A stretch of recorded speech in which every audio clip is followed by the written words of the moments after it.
Ay, Kitty Mel, it's cleaning time. Ito, naglilinis kami. O, tingnan mo, naka-red cement na yung iyong yung akiyat ng garahe. Tapos, ito yung kaprasong hagdan doon. Meron na ring tile.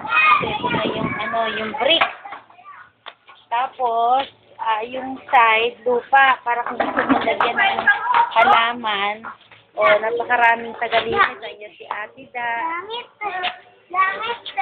Ito yung pagkagaling sa gate. Remember, last week, wala yung tiles. Ngayon, ayan na.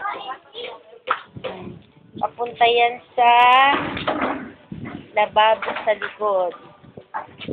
Tapos saka na rin, nabuhusan na rin ng graba, General cleaning na dahil ilang weeks na lang darating ka na.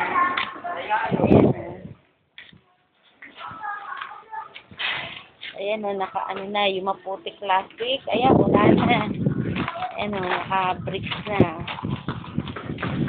Lababo. Ngayon, ang iniwan na lang ni Raul, yung likod. Ayan yung sipok ng bato.